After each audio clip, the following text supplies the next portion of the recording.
प्रेरितों के काम अध्याय 7। तब महायाजक ने कहा, क्या ये बातें यूं ही हैं? उसने कहा, हे भाइयों और पितरों, सुनो। हमारा पिता इब्राहिम हारान में बसने से पहले जब मेसोपोटामिया में था तो तेजोमय परमेश्वर ने उसे दर्शन दिया और उससे कहा कि तू अपने देश और अपने कुटुंब से निकलकर उस देश में चला जा जिसे मैं तुझे दिखाऊंगा। तब वह कसदियों के देश से निकलकर हारान में जा बसा और उसके पिता की मृत्यु के बाद परमेश्वर ने उसको वहाँ इस देश में लाकर बसाया जिसमें अब तुम बसते हो।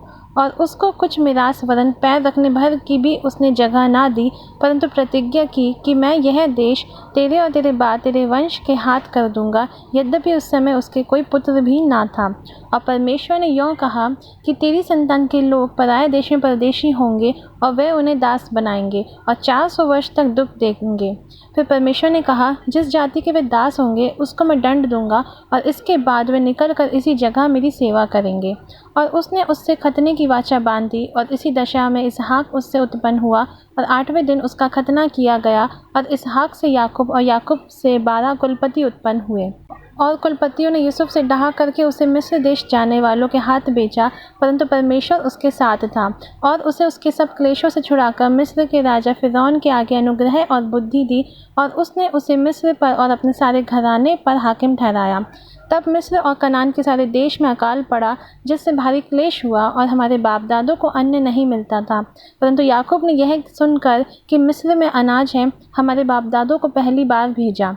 और दूसरी बार यूसुफ अपने भाइयों पर प्रकट हो गया और यूसुफ की जाति फिरौन को मालूम हो गई। तब यूसुफ ने अपने पिता याकूब और अपने सारे कुटुंब को जो 75 व्यक्ति थे बुला भेजा। तब याकूब मिस्र में गया और वहाँ वह और हमारे बाप दादे मर गए और वे शिकिम में पहुँचे। जाकर उस कब्र में रखे गए जिसे इब्राहिम ने चांदी देकर शिकिम में हमोर की संतान से मोल लिया था। परंतु जब उस प्रतिज्ञा के पूरे होने का समय निकट आया तो परमेश्वर ने इब्राहिम से की थी, तो मिस्र में वे लोग बढ़ गए और बहुत हो गए, जब तक कि मिस्र में दूसरा राजा ना हुआ जो यूसुफ को नहीं जानता था।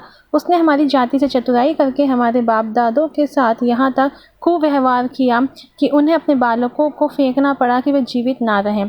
उस समय मूसा उत्पन्न हुआ जो बहुत ही सुंदर था और वह 3 महीने तक अपने पिता के घर में पाला गया। परंतु जब फेंक दिया गया तो फिरौन की बेटी ने उसे उठा लिया और अपना पुत्र करके पाला। और मूसा को मिस्रियों की सारी विद्या पढ़ाई गई और वह बातों और कामों में सामर्थी था। जब वह 40 वर्ष का हुआ तो उसके मन में आया कि मैं अपने इस्राएली भाइयों से भेंट करूं, और उसने एक व्यक्ति पर अन्याय होने देखकर उससे बचाया और मिस्री को मार कर सताए हुए का पलटा लिया। उसने सोचा कि मेरे भाई समझेंगे कि परमेश्वर मेरे हाथों से उनका उद्धार करेगा, परंतु उन्होंने ना समझा। दूसरे दिन जब वे आपस में लड़ रहे थे तो वहाँ वह आ निकला और यह कह के उन्हें मेल करने के लिए समझाया कि हे पुरुषों, तुम तो भाई भाई हो, एक दूसरे पर क्यों अन्याय करते हो। परंतु जब अपने पड़ोसी पर अन्याय कर रहा था उसने उसे यह कहकर हटा दिया कि तुझे किसने हम पर हाकिम और न्याय ठहराया? क्या जिस रीति से तूने कल मिस्री को मार डाला मुझे भी मार डालना चाहता है? यह बात सुनकर मूसा भागा और मिद्यान देश में परदेशी होकर रहने लगा और वहाँ उसके 2 पुत्र उत्पन्न हुए।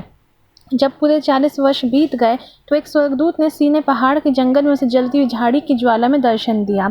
मूसा ने उस दर्शन को देखकर अचंभा किया और जब देखने के लिए पास गया तो प्रभु का यह शब्द हुआ कि मैं तेरे बाप दादों इब्राहिम, इसहाक और याकूब का परमेश्वर हूँ। तब तो मूसा कांप उठा, यहाँ तक कि उसे देखने का हियाव ना रहा। तब प्रभु ने उससे कहा, अपने पाँव से जूती उतार ले, क्योंकि जिस जगह तू खड़ा है वह पवित्र भूमि है। मैंने सचमुच अपने लोगों की दुर्दशा को जो मिस्र में है देखी है और उनकी आह और उनका रोना सुन लिया है, इसलिए उन्हें छुड़ाने के लिए उतरा हूँ। अब आ, मैं तुझे मिस्र में भेजूंगा। जिस मूसा को उन्होंने यह कहकर नकारा था कि तुझे किसने हम पर हाकिम और न्याय ठहराया है, उसी को परमेश्वर ने हाकिम और छुड़ाने वाला ठहरा कर उस स्वर्गदूत के द्वारा जिसने उसे झाड़ी में दर्शन दिया था भेजा। यही व्यक्ति मिस्र और लाल समुद्र और जंगल में 40 वर्ष तक अद्भुत काम और चिन्ह दिखा दिखाकर उन्हें निकाल लाया। यह वही मूसा है जिसने इस्राएलियों से कहा कि परमेश्वर तुम्हारे भाइयों में से तुम्हारे लिए मुझ सा एक भविष्यद्वक्ता उठाएगा। यह वही है जिसने जंगल में कलीसिया के बीच उस स्वर्गदूत के साथ सीने पहाड़ पर उससे बातें की और हमारे बाप दादों के साथ था, उसी को जीवित वचन मिले कि हम तक पहुँचाए। परंतु हमारे बाप दादों ने उसकी मानना ना चाहा, वरन उसे हटाकर अपने मिस्र की ओर फेरे। और हारून से कहा, हमारे लिए ऐसा देवता बना जो हमारे आगे आगे चले, क्योंकि यह मूसा जा हमें मिस्र देश से निकाल लाया, हम नहीं जानते उसे क्या हुआ। उन दिनों में उन्होंने एक बछड़ा बनाकर उसकी मूरत के आगे बलि चढ़ाया और अपने हाथों के कामों में मग्न होने लगे। सो परमेश्वर ने मुंह मोड़कर उन्हें छोड़ दिया कि आकाश गण पूजे, जैसा भविष्यद्वक्ताओं की पुस्तक में लिखा है कि हे इज़राइल के घराने, क्या तुम जंगल में 40 वर्ष तक पशु बलि और अन्य बलि मुझी को चढ़ाते रहे, और तुम मोलेक के तंबू और रिफान देवता के तारों के लिए फिरते थे, अर्थात उन आकारों को जिन्हें तुमने दंडवत करने के लिए बनाया था। सो मैं तुम्हें बाबुल के परे ले जाकर बसाऊंगा। साक्षी का तंबू जंगल में हमारे बाप दादों के बीच में था, जैसा उसने ठहराया, जिसने मूसा से कहा कि जो आकर तूने देखा है उसके अनुसार इसे बना। उसी तंबू को हमारे बाप दादे पूर्व काल से पाकर यहोशू के साथ यहाँ ले आए, जिस समय कि उन्होंने उन अन्य जातियों का अधिकार पाया जिन्हें परमेश्वर ने हमारे बाप दादों के सामने से निकाल दिया, और वह दाऊद के समय तक रहा। उस पर परमेश्वर ने अनुग्रह किया, सो उसने विनती की कि मैं याकूब के परमेश्वर के लिए निवास स्थान ठहराऊंगा। परंतु सुलेमान ने उसके लिए घर बनाया, परंतु परम प्रधान हाथ के बनाए घरों में नहीं रहता, जैसा कि भविष्यद्वक्ता ने कहा कि प्रभु कहता है, स्वर्ग मेरा सिंहासन और पृथ्वी मेरे पांव तले की पीढ़ी है। मेरे लिए तुम किस प्रकार का घर बनाओगे, और मेरे विश्राम का कौन सा स्थान होगा? क्या ये सब वस्तुएं मेरे हाथ की बनाई नहीं? हे हठीले और मन और कान के खतना रहित लोगों, तुम सदा पवित्र आत्मा का सामना करते हो। जैसा तुम्हारे बाप दादे करते थे वैसे ही तुम भी करते हो।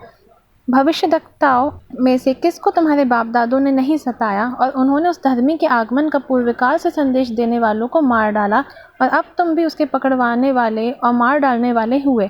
तुमने स्वर्गदूतों के द्वारा ठहराई हुई व्यवस्था तो पाई, परंतु उसका पालन नहीं किया।